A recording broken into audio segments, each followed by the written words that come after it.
Welcome to OhSister, where I unpack my Mormon Sister Missionary journals 10 years later.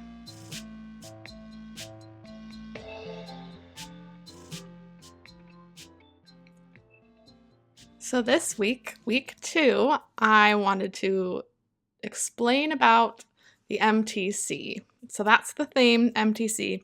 First of all, if you aren't LDS or didn't grow up in Utah, you might not even know what that is. So it stands for Missionary Training Center. Missionary work is a really big part of LDS culture and just sort of the whole doctrine of the religion. I pulled up a list of the yearly number of missionaries for the last few years. It was on some LDS faithful blog, but they quoted, they said that the numbers are from the church's annual statistical reports. So I didn't go and look it up myself, but I'm assuming it's accurate. So in the years that I was on my mission was 2014 through 2016. So I thought it would be interesting to give the total number of yearly missionaries just around that time to give some context. So 2010, the yearly number of missionaries was 52,000. 2011 was 55,000. 2012 was 58,000, almost 59. And you see that number went up just a bit. And a really big thing happened in October of 2012. That was the year that the then president prophet of the church, Thomas S. Monson, announced the missionary age change in the big twice yearly or semi-biannual general conference of the church. So he had a really big important talk where he announced that now elders or young men would not have to be, I think it was, they used to have to be 19 years old to go, and they changed it to 18, so they could go right out of high school, basically. And women used to have to wait until they were 21 years old to go. There's a whole discussion around this that I'm not going to get into, but if you're curious, look it up. It's fun. But anyway, women used to have to wait until they were 21 years old, but that was changed to 19 years old. So I remember actually sitting on the couch at my parents' house, and I was then a senior in high school. And when that was announced, it was such a big deal. It was so exciting.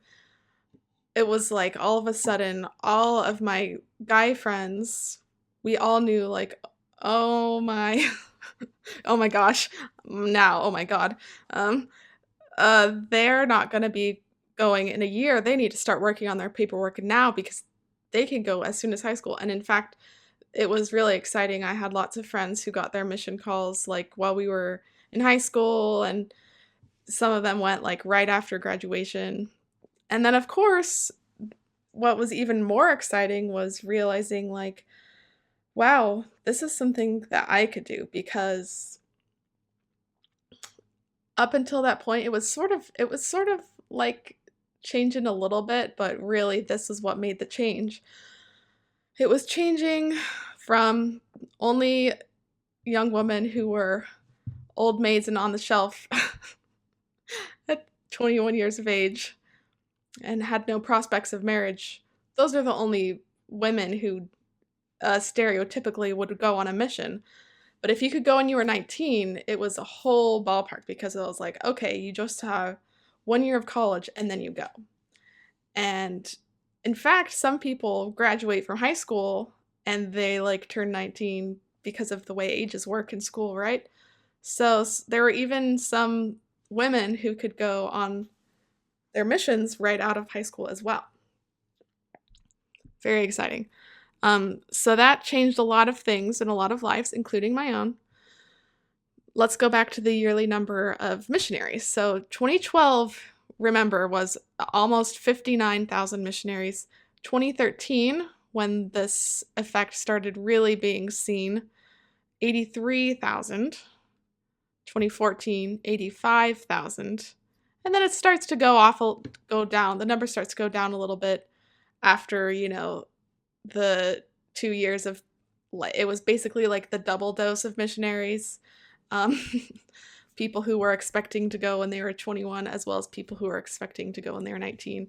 That kind of leveled off a little bit, but still in 2015, there were 74,000 missionaries, and in 2016, there were 71,000 missionaries. Okay. So basically, there was this like missionary work renaissance, and I was right there in the thick of it.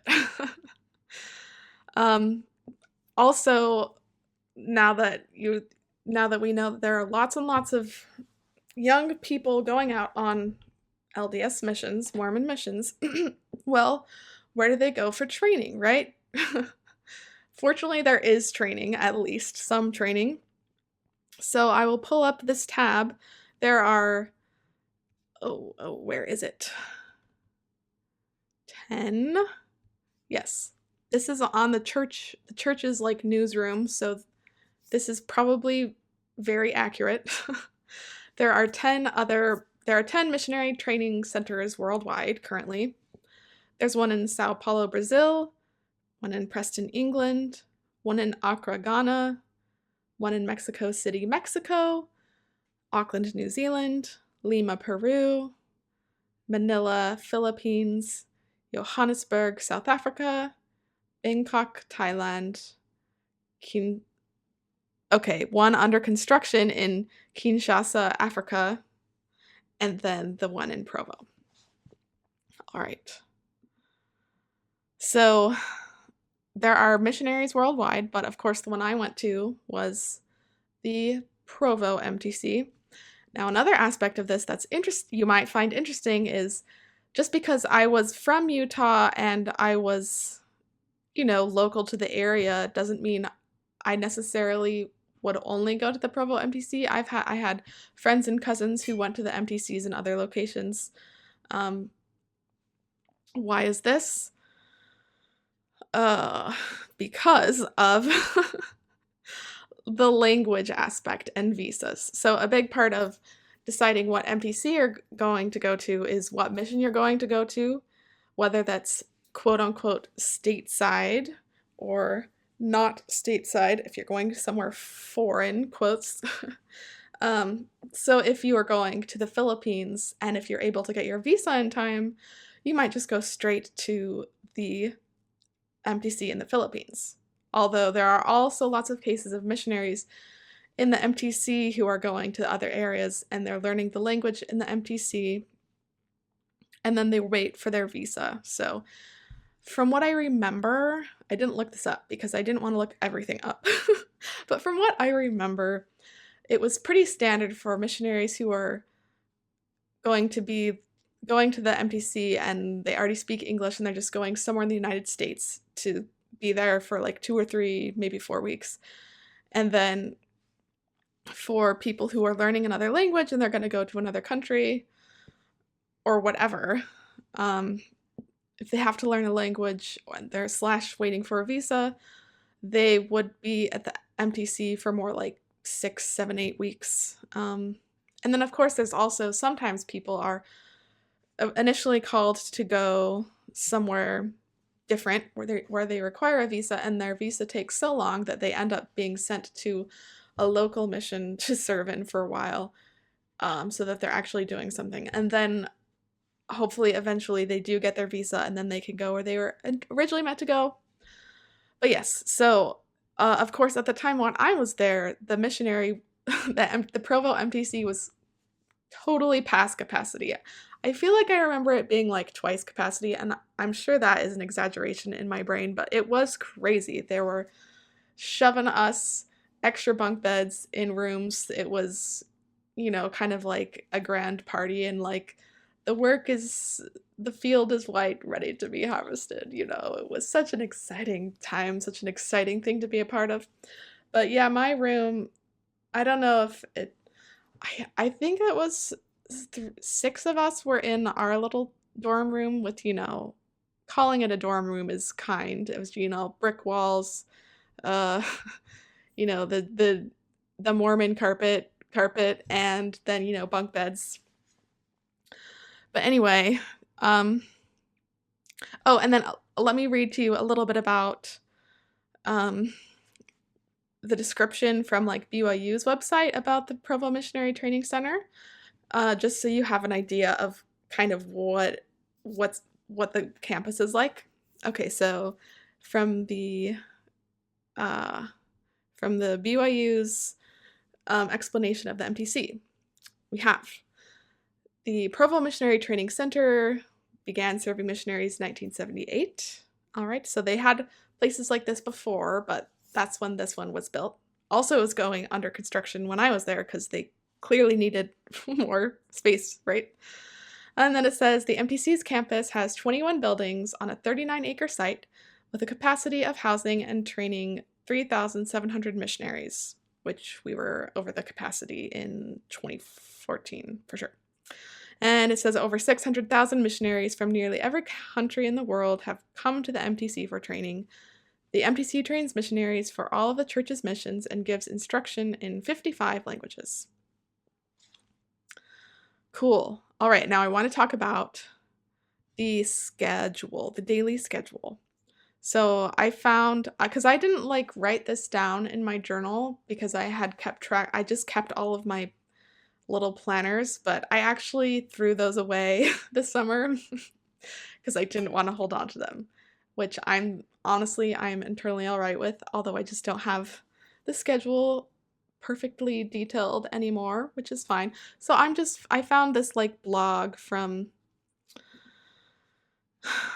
the articles from like 2015, so it's pretty accurate to what my schedule was. So let me tell you the daily schedule. 6:30 a.m., arise and prepare. You wake up, get dressed, go down to the cafeteria. 7 a.m. breakfast, 7:35 gym time, 8:25. Okay, oh yeah, so if you go to the gym, then you have to like go back, shower, get dressed, get ready, right? And then so 7:35 gym time, 8:25 prepare, get ready for the day, and head to the classroom, where at 9 a.m. we have classroom instruction, where you learn, basically it's a mix of learning a language, if you're learning a language, or learning how to teach and revisiting sort of the gospel fundamentals in Preach My Gospel and the set of scriptures, which for Mormons is the Bible, Old Testament and New Testament, preferably the King James Version, the Book of Mormon, Doctrine and Covenants, Pearl of Great Price. I'll talk about that later. If you have no idea what that is, don't worry. Okay, so 9 a.m., first set of classroom instruction. 11:55 a.m. lunch. 12:45 p.m. zone teaching, so you go and you practice learning how to teach. 1:45 p.m. you go back to the classroom for personal study. Do that for an hour till 2:45 p.m. where you do companionship study. Personal study and companionship study are two main parts of the missionary schedule, even after the MTC. So they get you used to that hour of personal study, then the hour of companionship study, because you're going to be doing that for the next 18 to 24 months. Then 3:45 doctrinal study time, so time to be taught by your teachers to remember the basic lessons like restoration, plan of salvation, the gospel, etc. Then 4:30 p.m. to 5:15 p.m. you have dinner. And then back at 5:15, you got to be back at the classroom on time for more teaching, more instruction. And we do that until 8:15, where you work on doctrinal study times. So perhaps you review the lesson from that previous day, the day's previous session on doctrinal instruction. Now it's time to study. And then we do that from 8:15 to 9 o'clock. And at 9 o'clock, it is time for daily planning. This is also part of the schedule that you have for the rest of your mission 9 p.m., you got to do your daily planning. You with your companion plan out the next day and make sure everything's written out, what you need to be studying, what you need to prepare for your lessons, etc. Then at 9:30 p.m., here it's marked personal time, but it's not like you can just go do whatever. That's when you get ready for bed. Relax and quiet your brain as much as possible while, probably still you're compulsively reading your scriptures because you have to have had your own scripture reading time. That's what I was doing. And writing in your journal, that's what I was also doing. And then at 10:15 p.m., it's supposed to be quiet, no more talking. It's supposed to be getting in bed. 10:30 p.m., companionship prayer, go to sleep. All right. Wow. That is exhausting just saying the schedule. Oh, but yes, they certainly keep you busy. So that is, if you are familiar with the BITE model of cult mind control. Also, if it offends you that I'm referring to the church as a cult, this is not the podcast for you, and that's okay.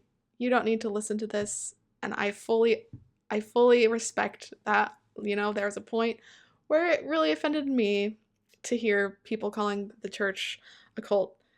And so I just, heads up, this is my perspective and it's not likely to change. So yeah, back to the BITE model. The BITE model is a method of measuring whether a group is a healthy, good, supportive group or if it could be labeled as a cult. And one of the it stands for behavior control, information control. Oh gosh, I can't remember the other ones. But the first one, behavior. Oh, thoughts is T. Thought control. I'm sure I'll remember the E in like 2 seconds. But behavior control certainly was a big part of the MTC. We were getting used to just having our time 100% scheduled out, no time to have an original thought that was not related to being a missionary. It was just very, very heavy, very fire hose, very exhausting. Yes. All right. So that's the MTC schedule. Very interesting to learn about. Very interesting to think back about now. All right. Another thing was with the sort of overarching schedule was how long you're going to be there. So normally, if you were not learning a language, you didn't need to be in the MTC for as long because you were not trying to learn a language really fast. But since the MTC was at so over full, they were having stateside missionaries go for even shorter time. So normally, I would have been there for 2 to 3 weeks, but I think I was only there for 13 and a half days. I guess we'll see when we go through this. I think I was there the 1st through the 14th. So half of, sort of 13, sort of 14 days, but not very long. And I remember hearing from the sort of adult leadership who would we would go down to the big hall for big talks every couple days or whatever, and they would tell us how impressed they were about us being able to be ready to go into the field. That's a phrase. Going into the field means you're out at you leave the MTC and you're a full missionary, doing the thing. But yeah, they were impressed at us being able to go into the field after such a short time, such a short period. And they were like, oh, you're the promised generation, you're the chosen ones, you're the golden generation, you're so strong, you're so great, you're so powerful. Little did I know that they tell that to all the youth throughout time. But I felt special. It was cool. A couple other things I jotted down that I wanted to talk about. There's the gender segregation. It starts to get more regular. So, of course, we were around the elders. Um, we were in the same like district, which was what they called our little classroom setting. We were in a little district, and there were elders and sisters there. But we certainly were not, they had separate buildings for like where you would be sleeping, and like showering and stuff. Uh, and there's also like, you're not really supposed to like hug opposite gender or anything like that. Romances are super, super, so forbidden. Like, you can get sent home. Like, I just snapped. I don't know if you could hear that. You can get sent home so fast if you have a missionary romance. Um, uh, yeah, okay. Also, I'm sorry. I feel like I'm getting a little tangential, and I hope this doesn't get really long, but I do have to mention, maybe hopefully I could talk about this more. But if I don't, I do want to make sure I bring up, yes, of course, uh, gay missionary experiences happen, I think, more than we realize, certainly more than um, they would want it to happen, since the LDS Church still sees, quote, homosexuality as a, quote, burden and a transgression. It's like, if you engage, they don't say if you are gay, they say if you engage in homosexual behavior. Um, so there's this sort of framing that it's not really part of your identity, it's just something that you struggle with, right? If you engage in homosexual behavior, um, you can like be kicked out of the church. So that's like a whole nother level, of if you get caught doing that on your mission. Of course, it definitely happens. Um, yes, it definitely happens, but also, just even if you're like straight couples, that's not allowed. Not allowed, not allowed. All right. So, okay, and then I feel like I need to explain what a dear elder is, because it comes up a lot in my mission, in my journal. So there's part of the MTC is, there's a lot of like getting used to like the cutoff from the real world, getting cut off from your family, and just getting like super hyper focused on being a missionary all the time, constantly. Um, so Dear Elder, though, they have this letter delivery system, where, like, while you're in the MTC, at least your family can like type up a little email, send it to you, and then it'll just like sort of pile up in the system every day. And then at the end of the day, or like the morning, uh, someone in the office like prints out all your letters that have been sent to you by various friends and family, and they fold it up and tape it closed, and then they put it in your little spot, so you can go and pick up your Dear Elder letters. And it's like a way for you to sort of get weaned off of getting to like hear from your friends and family.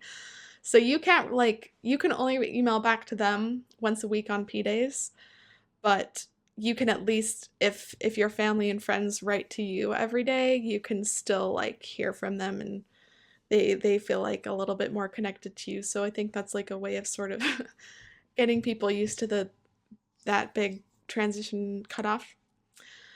Um, of course, that was 10 years ago, and since I've been there, they have changed, they've relaxed the telecommunication rules quite a bit.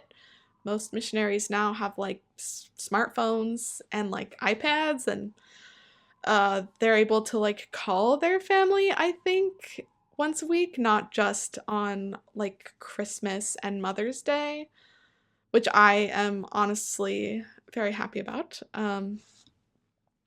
So I'm not sure if they still do Dear Elders. If you're curious, I guess you can look it up. Um, and going back, the last thing I wanted to touch on about the MTC is just, once again, this principal aspect of really being cut off from the real world so that you can sort of find your missionary self. Like, so you can really get used to losing yourself in the work and like not getting carried away with missing people and just focusing on Jesus, focusing on finding people who've been prepared for you to find and baptize. So there's a lot of things that can happen while you're away. And just when I was in the MTC, I'm changing people's names, right, for privacy, and I didn't want to. I didn't put. I took this out from the day that it happened, just to keep like sensitive data private. But while I was in the MTC, my sister had her first baby, and I totally missed that. It was the first like grandkid in my family, and I wasn't able to like call, or I finally was, I got to see pictures once I got the email, but there was like all this, the excitement, the expectation, the anticipation, the scary, just all of it. That was one of the first like really big things that I missed out on my mission. And I think at the time I was like really, I knew, I think subconsciously, that I had to really cut myself off. Like I couldn't allow myself to even think about the possibility of being sad about missing stuff like this, or like missing my family, because it would just be too hard if I wasn't cut off from that part. So I didn't even let myself think about how sad it was to miss this. But looking back from it now, it's like, yeah, I can feel some grief there, and um, I feel it kind of coming up now, realizing it's just one small piece of what I lost, what I gave up, to go on this mission, and how now it's definitely one of my lifelong regrets, right? Like that's something you never get back. So let's go. Here we go to week number 2. Monday, October 6th, 2014. Mission Day 6. Weekly goals kept 2 and 3. We made it through teaching our first PI, parentheses, personal investigator, parentheses, one of our teachers acting like one of her old investigators, parentheses, closed, as well as our first meeting with our TRC, parentheses, Training Resource Center, parentheses, an actor we just met named Abraham, more parentheses, plays football and rugby for BYU. I really feel that we need to take more time asking them the hard, awkward questions about what their life challenges are. But Heavenly Father will help Sister Smith and I learn how to do that, and we can receive strength through the enabling power of the atonement. Parentheses, see how much I've already learned? Today I started to feel frustrated with Sister Smith's ideas about teaching, but I tried to be patient, and fortunately I was. During gym time, sweet relief, I was able to get back in perspective and realize that not only is this the MTC, she just graduated high school, and what's more, she's more prepared than I am. She directs most of the lessons, and her social skills have been invaluable in my experience here. I do love her so. Okay, I'm going to cut in for a second to talk about some of this stuff. It's hard for me to remember exactly what I was upset about, but I remember, or I can kind of remember reading through this. I think I was struggling a little bit with feeling a little obsessive and controlling about needing to be exactly punctual and follow everything to the schedule and all the rules precisely. And if I'm remembering correctly, I don't think my assigned companion had like the same perspective. I think partially because, she was we were about the same age, but she had just finished high school. So I had been at college for a year, so I felt a little bit more mature. Um, and I think also, I think it was funny where I wrote, I tried to be patient, and fortunately I was, because at this point in time, I didn't know how to deal with conflict at all.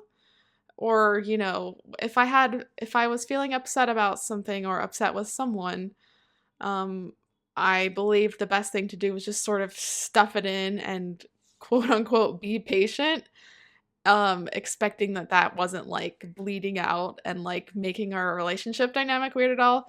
So I'm sure it was weird for her too. It was weird for me, but it's a shame I wasn't able to be honest about it in my journal or even just, to myself, let alone to her.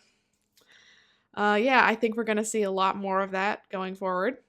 And I will go back to the journal. There's an elder Scott in our district I'm worried about, and whom I should pray for. He confided in me a few days ago that he doesn't feel like he belongs/fits in here, and he has a hard time engaging in the work. But it's definitely his decision. If he really isn't gaining anything from this experience, and if he really misses his family that much, it breaks my heart, but I can understand his longing to leave. Okay, I'm cutting in here again. Um, when I read this, I see so much of my sort of like passive aggressive judgmental Mormon side that I wasn't even really aware of at the time. But there was definitely an aspect of like looking down on him. Like I was trying to be compassionate and empathetic about him, but there was definitely some judgment going on that like, okay, well, I'm here doing this, we're all here doing this, like we all know it's hard. So like why can't you do it? Like yeah, definitely if somebody was struggling with something that I was doing, and they ended up quitting or, they admitted that they were having a hard time, it was hard for me to be compassionate about that. It probably honestly still is, but hopefully I'm a little bit more honest to myself about what's going on than I was at that point. All right, let's go back to the journal. Well, PD tomorrow, thank goodness. And also, I got some more Dear Elders today, and it already felt like it had been so long since the last ones, but it was only yesterday. Or was it Sunday? It's so hard to remember things like that. My mind is too focused on teaching and the gospel, which is so worth it. 10:30 p.m., up 6:30 a.m., hours of sleep 8. All right, so I explained a little bit in the intro what like Dear Elders are. Um but yeah, definitely uh at this point was feeling the cutoff from the family situation. I think it's intentional that when missionaries are in the MTC, they can get a little bit more frequent communication with their family than when they're actually out, quote unquote, in the field and it's just the weekly emails. Although, not too long after my mission was over, I think it was just a year or two, they switched it so that missionaries can actually, like, I think, call their family once a week, and they have video calls way more often and stuff like that. Maybe partially due to the pandemic, but I think just because um, we will see going forward, there end up being a lot of fellow missionaries in my mission who ended up having to go home because they were so like depressed, homesick, anxious, etc. So I think at some point, whoever is making decisions about how strict missionaries cut off from their family needs to be, they realized it was fighting a losing battle, like keeping these very young, very young adults, half at least still teenagers, completely cut off from their families. So anyway, Dear Elders in the MTC were great, although I couldn't send them back, but at least I could get them. All right, there's my I'm gonna wrap up this little tangent and go back to journal. Okay, Tuesday, October 7th, 2014. Weekly goals kept. Number 4. Number 4 was the one where I wanted to write notes to my companion. So I guess maybe I was feeling guilty about how I was kind of upset. So I wrote some, I don't know, hopefully kind notes about how she's sweet or something. I don't know. But I did that. All right. I felt and learned so much today. During the Nielsen's devotional, okay, I don't know what Nielsen's that are, but it must have been like the MTC presidency maybe? Heavenly Father not only revealed to me some things we can do to help Abraham and the lessons, but he also gave me the assurance I didn't really know I needed, that when I'm feeling the Spirit and lessons / planning, etc., when I feel a prompting, I can go ahead and do it. I know I can do it through the help of Christ. A few years ago, I came to understand that when we have hard things, we should pray for strength to do them. And I know now, I know that I can trust the Lord in this way of following the Spirit, just like I've trusted Him to guide me, protect me, and help me. Okay, I have to talk about this a little bit too, because unpacking, right? Unpack this paragraph. Interesting how I honestly still struggle with feeling like I need permission a lot of the times to like actively go out and like do things and not just like kind of going with the flow. And I think part of my struggles with my companion in the MTC was feeling like I couldn't speak up and say things. Um, Probably I think a lot of this is not just my sort of natural personality, but also like being raised as an LDS woman. There's just a really big emphasis on being like submissive and obedient. And if someone is really outgoing or like, um, I can't think of a better word than like aggressive. There's definitely a better word, but that's like it felt aggressive to me for like women to be actively like going and doing things and like advocating and like making stuff happen. It just felt a little bit off. So I was now at this point where I actually got to be someone who was more in charge and was taking action, which was partially, I think, what I was looking for in my mission. I was excited to have the experience to like have a little bit more empowerment in my culture, in my society. But at the same time, it was hard to make that adjustment to like actually do that. So I guess it's cool that I was, finding a way to rationalize that, yes, this is something I need to do, and it's like appropriate and allowed in this religious context. But honestly, I don't think it made that much of a difference because it's still something that I have a hard time with. Okay, back to the journal. Elder Scott is going home, but I and my district feel that this is what Heavenly Father ... That's a little ominous. This was the right decision. We're praying for him, praying that he'll have the courage and strength to do whatever it is that he needs to do once again to come and invite others to follow Christ. Okay, I have to jump in again because this is also really giving like judgmental Mormon vibes. Saying that you're praying for someone, like, we'll pray for you, is very it's very common, like Mormon passive aggressive, probably just religious in general phrase, but I'm really only familiar with like Mormon context, so that's really all I can speak for.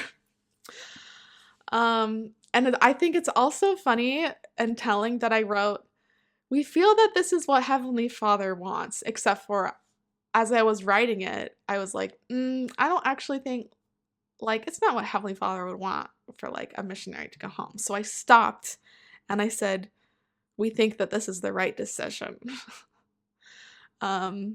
So yeah, that makes me chuckle now, although I feel a little bit bad for the probably horrible judgment that he got not only from his peers when he was in the mission setting, but when he actually got home, I hope he didn't get a lot of like judgment and condescension from his family and people around him, but he probably got some.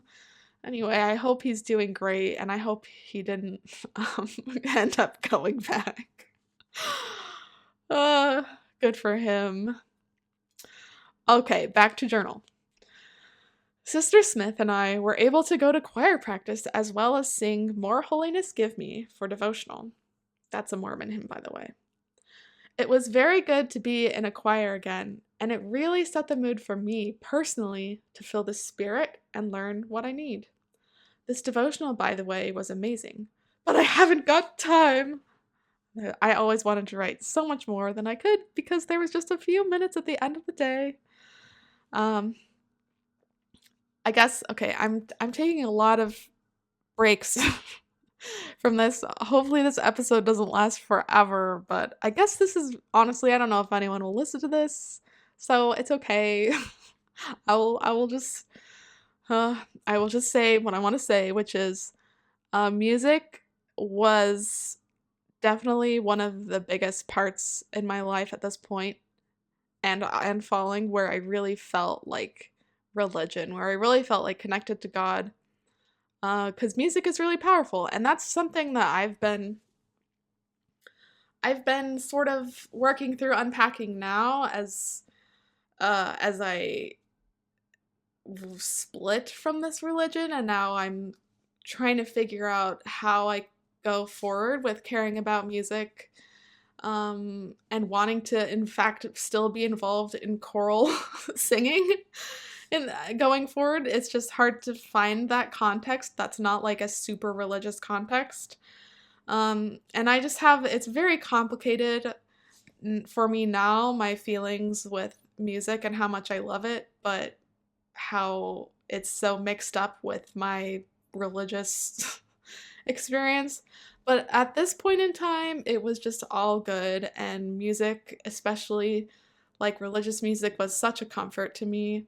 So I'm grateful that when everything was kind of being stripped away from me, I was willingly, excitedly letting go of all aspects of my self-identity, that there was this one thing, religious music, that I could kind of cling to, and I didn't have to feel guilty about it at all. I didn't have to think like, oh, I'm being selfish and like loving Mormon hymns, That's like, it was like, no, it was just a good thing, and it was really every chance I had to be involved in music on my mission was so self-affirming. So that's cool.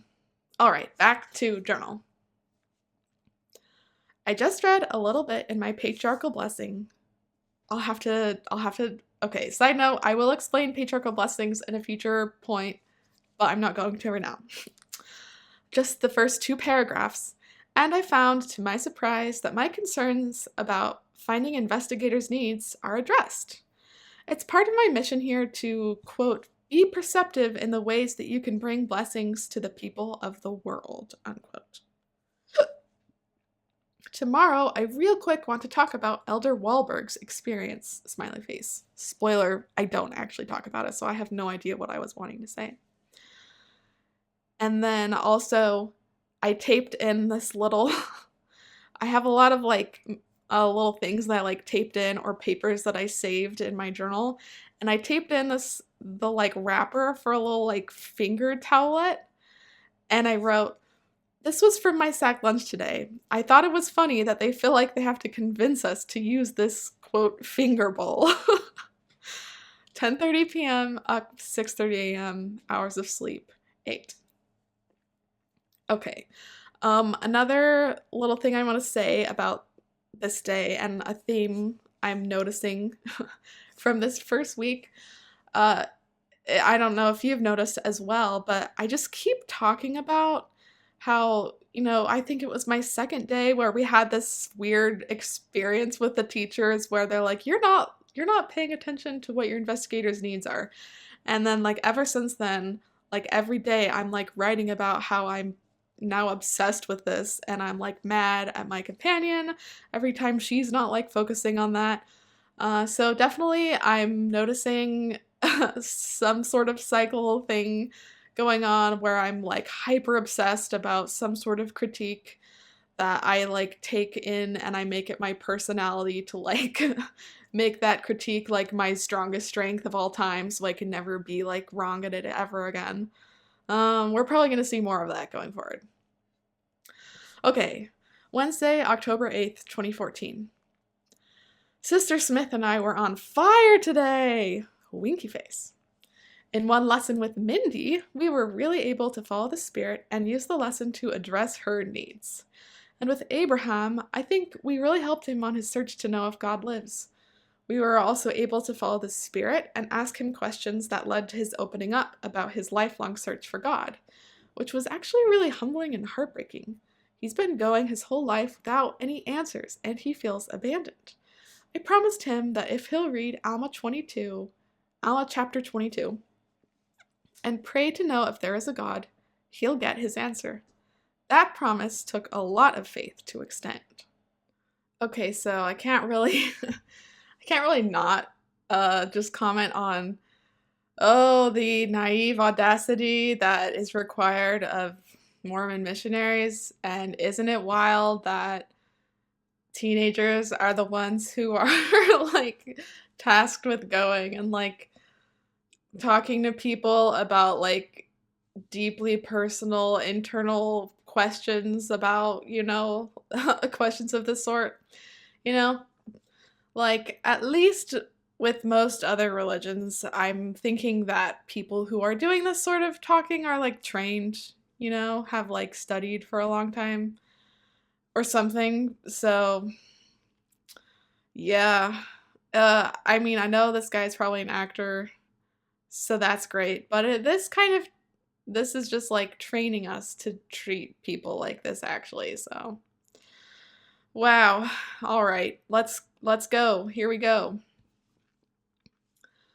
The elders told us that Elder Scott left them each a letter before he left, which is really comforting to me. It gives me hope to know that Elder Scott is at peace, and that he hopes to come back when he has settled what needs to be settled. All right. Oh boy, I'm writing so much. I am so much avoiding every actual thing that I'm.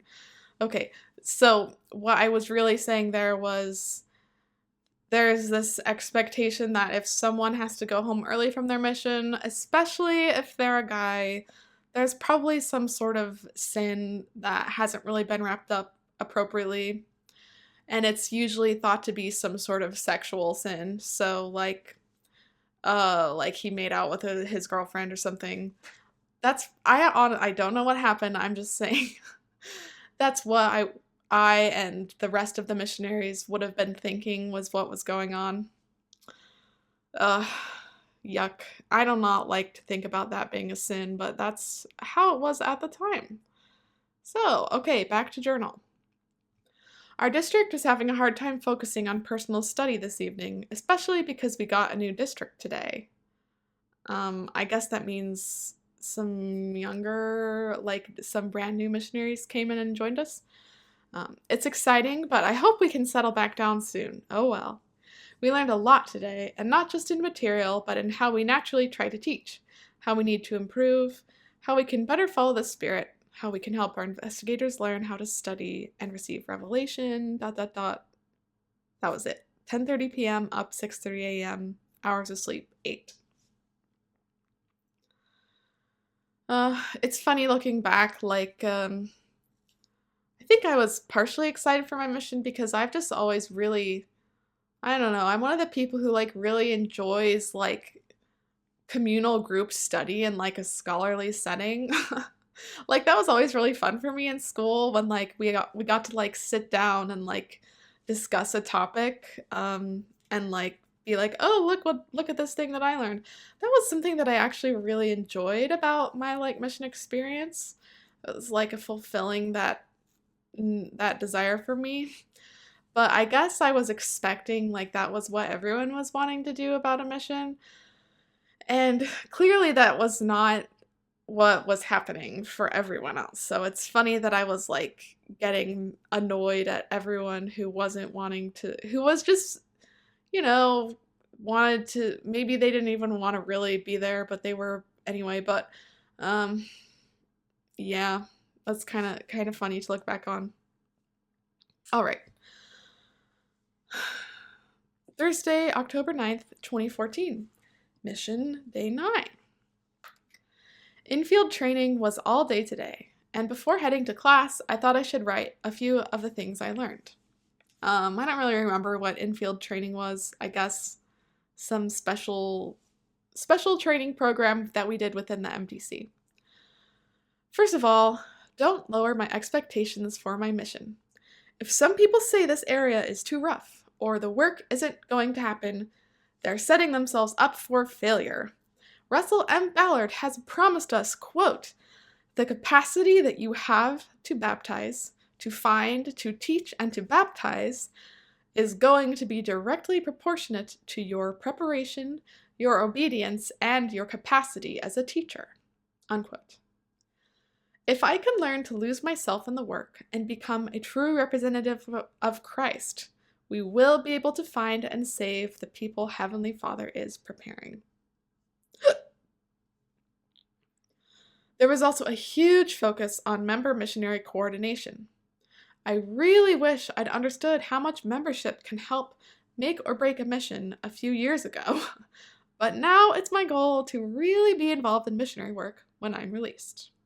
All right, later that day. We just now had class and gym time, and today we learned from 1 Nephi chapter 11, verse 1, about how we can be just as productive and edified without our teachers as we can when they're there. I'd been starting to realize that it'll be harder when we leave the classroom, so this was nice to know. Sister Richardson is so Christ-like. In her and Sister Aspen's companionship prayer, so Sister Richardson and Sister Aspen was the other two sisters in my and Sister Smith's, bunk bed dorm room thing. Okay, so in her prayer, she just thanked Heavenly Father for how much she's learned from Sister Aspen, and she asked that Sister Aspen, Sister Smith, and Sister Finlinson could fall asleep quickly. Here, having Sister Richardson in our district has really been a blessing. Okay, so this is cute. I ended up getting to be around Sister Richardson a little bit more later on in my mission, and I've seen her in life since then. So it's really sweet seeing that I was drawn to her and thought she was cool from the very get-go. I kind of forgot about that. All right, back to journal. Actually, it's really funny because she usually gets at least, that's underlined, at least a package every day, as well as many dear elders. But because of her honest humility, her blessings just make us all so happy. Smiley face. What a good example. 10:30 p.m., up 6:30 a.m., hours of sleep, 8. Yeah, so I guess she's one of those people where good stuff is just showering on her, or at least that's what it looked like for me. I don't really know what her internal experience is, but from the outside it looked like just so much good things was happening, but she's just such a good, sweet person that you're not jealous. It just makes the world feel better that her world is good, All right, back to journal. Friday, October 10th, 2014, Mission Day 10. Today I was tired. When I woke up, I knew it was going to be hard to stay focused on representing Christ, not on complaining about myself. We made it through, though, and I learned some good things. For instance, always act on those good, tiring but out-of-the-way thoughts. And then I referenced this is from the 20-mark note talk from David A. Bednar. So I guess we had watched that day. And basically, I'm just going to pray for forgiveness and try to do better tomorrow. I know that if I have faith, Christ's atonement can give me strength that I don't have. Oh man, um, isn't it sad that I was praying for forgiveness because I was tired and I couldn't even fathom that it made sense that I was tired after all. They were keeping us so busy. We had such a strict schedule and we didn't have like time to rest. So like now when I look back on that, my schedule lately is like so chill and I'm tired all the time.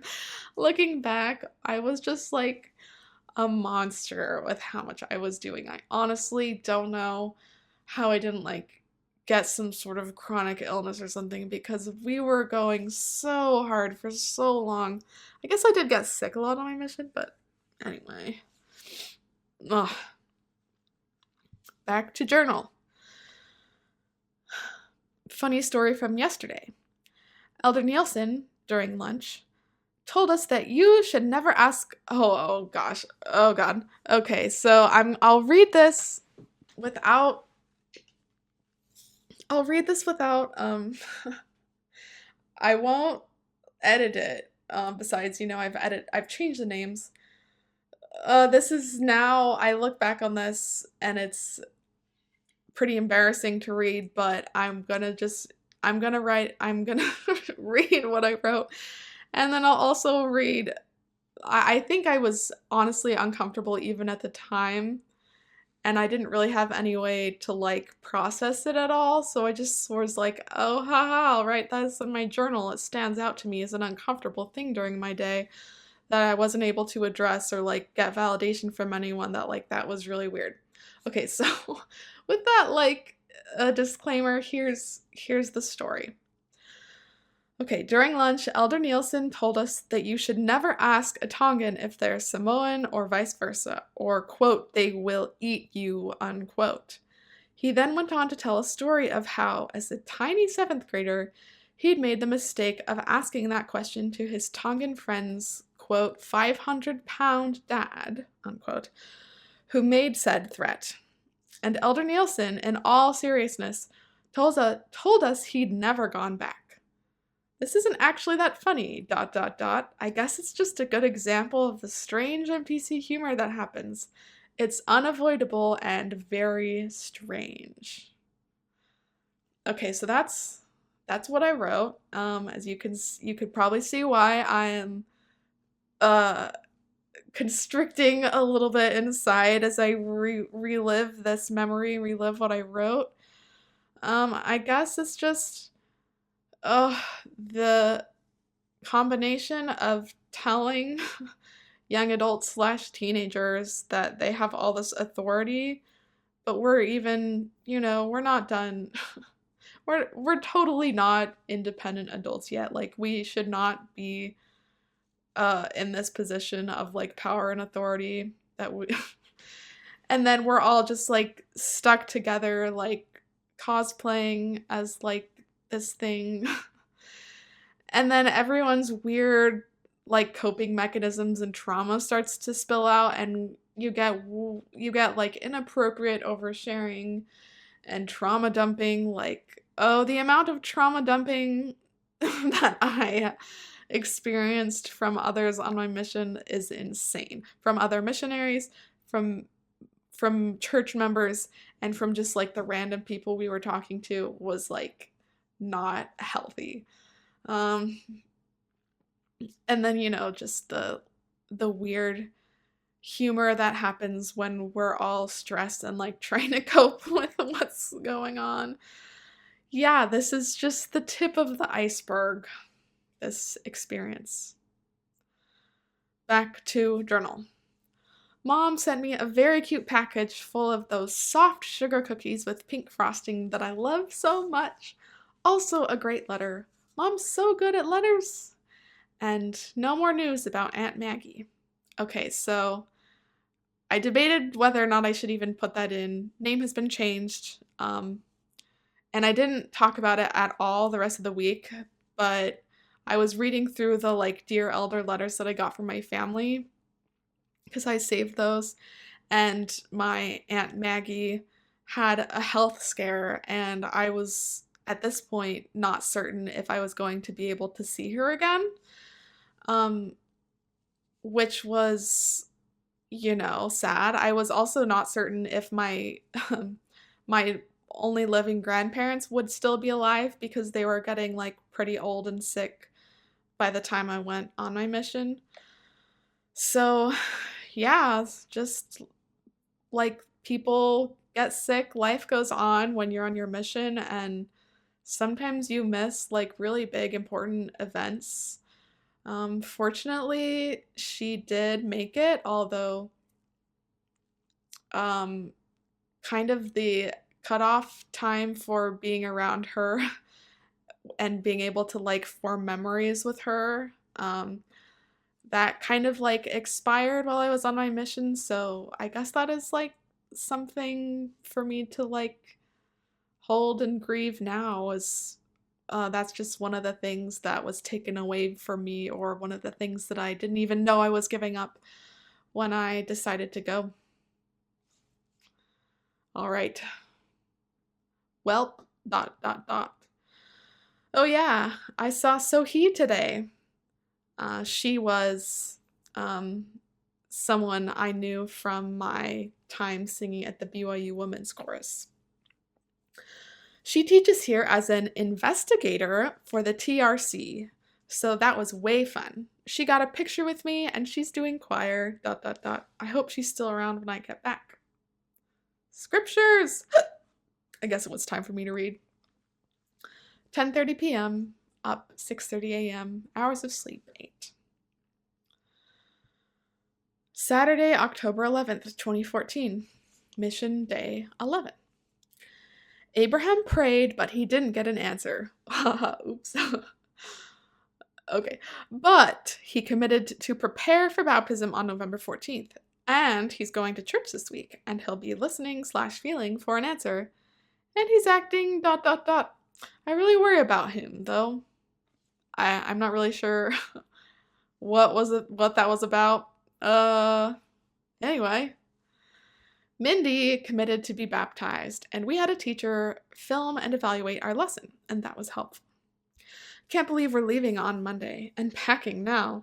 It seems like we just got here and need to learn so much, but hopefully we've learned the fundamentals of how to continue learning, so ...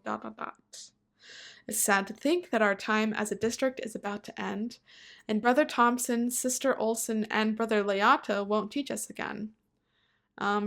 Those were the teachers. I don't think I mentioned Brother Leato before, but he was like an additional teacher that we got randomly at the end.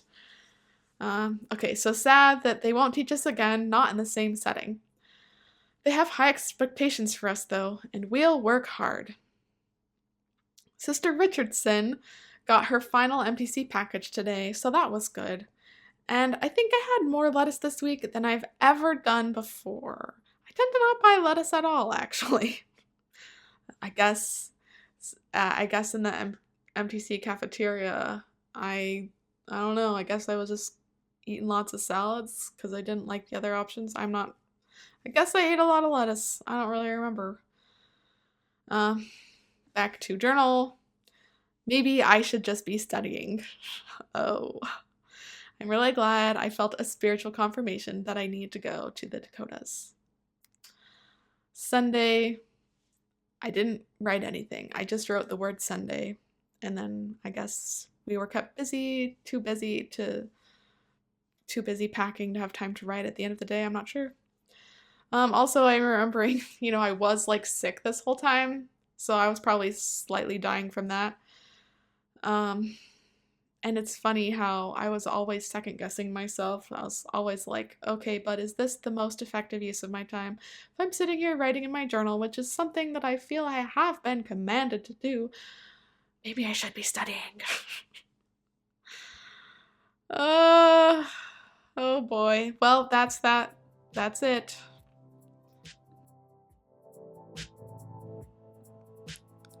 So there you have my second week as a Mormon sister missionary. Make sure to subscribe/follow this podcast if you want to continue following my story. Ratings are appreciated, and if you'd like to financially support this or my other creative work, you can become a patron at patreon.com/Ally Christiansen. I hope you have a great week, and if you want my advice, just remember that you can love others best when you love yourself first. Bye!